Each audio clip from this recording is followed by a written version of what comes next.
So man, it's your big brother K-Rino. I'm wondering when are we gonna stop fighting over foolishness, man? We are so mischanneled. Our energy is so mischanneled and so misguided that things that we should be fighting for, we don't fight for.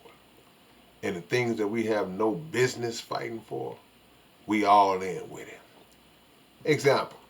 Now, if you know your big brother, first of all, before I get into this, I want to let y'all know real quick that by the time y'all watch this video, fresh, not if you look and see that it's the next day and it was posted the day before, but tune in right now if you get through watching this video to K-Rino Radio on kpft.org and check out my radio show. By the time this video airs, the show will be on.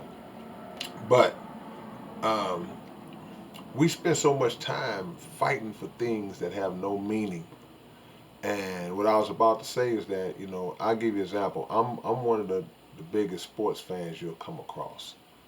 Football, basketball, a little baseball, um, boxing. I'm one of the biggest sports fans you're going to come across. And any real sports fan will tie emotion into the team that they're pulling for. But there has to be a cutoff point. There has to be a limit to where you understand that in the grand scheme of things, this is only a game. It's only sport and play.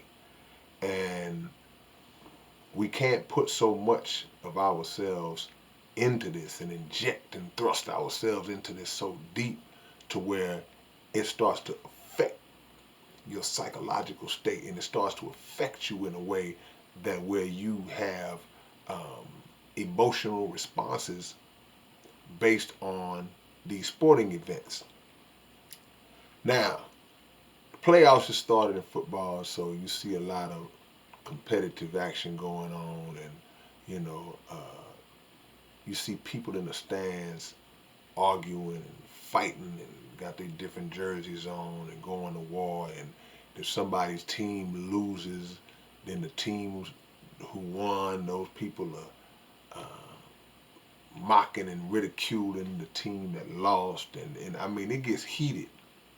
Full out fights, people fighting behind the Cowboys L that they took yesterday, um, crying and acting like it's just the worst thing that could ever happen in life. All while serious things are actually happening in real life. And it's just an example of how our priorities are so mixed up and so backwards that that same passion and that same drive and hurt and pain that we allow ourselves to experience behind these sporting events and behind these teams that we root for, that passion is absent when it comes to a lot of the serious issues that plague us here in this country.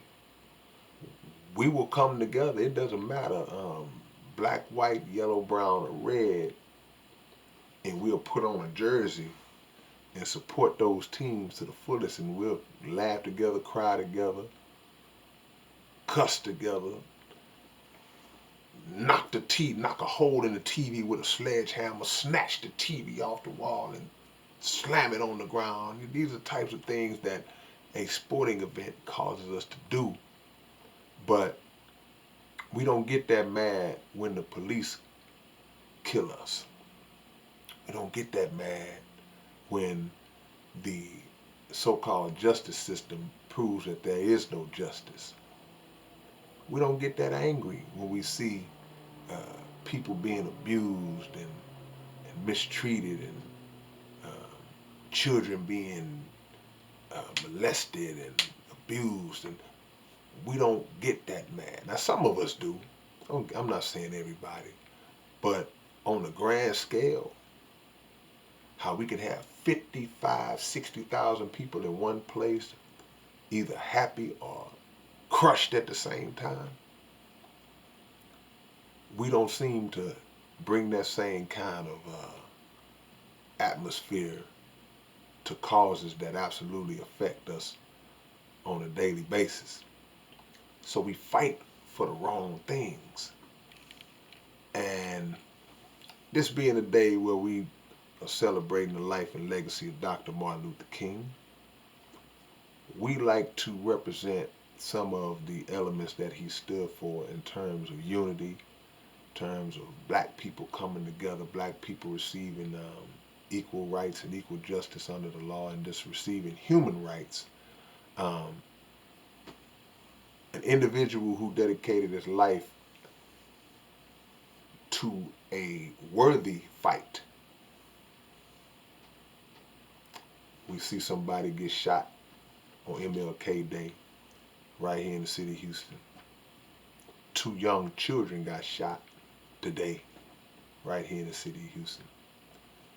And it just shows that we continue to just go on this merry-go-round. We just continue to play this game, and we don't seem to learn from history. We don't seem to learn from our past transgressions, and we don't seem to learn from the treatment that our open enemy puts us through. It's a lot of stuff you can fight for, a lot of stuff you can kill and die for. It's a lot of stuff that you can give your life for that would be actually honorable.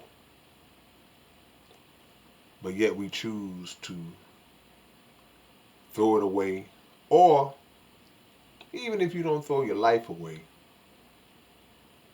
you just make a fool out of yourself in some cases, arguing, fussing, and physically fighting over worthless, meaningless things in the grand scheme.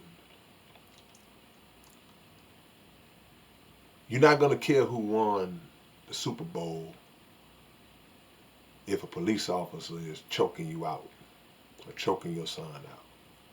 You're not going to care who won Game 7 of the championship if your child is being railroaded in the justice system and facing 50 or 60 years in prison or life in prison behind something that they didn't do. We got to get it together, all of us, and reach a point where we know the time that we're living in.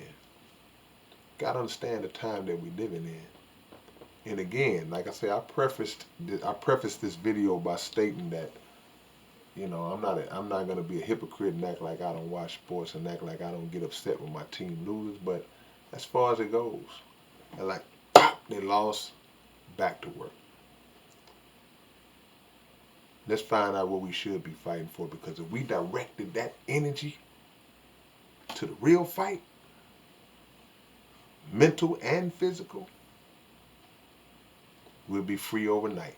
Alright, man, it's your big brother K-Rino. Y'all be sure to tune in to K-Rino Radio. It's on right about now, man. KPFT.org. And always check us out every Monday at midnight Central Time.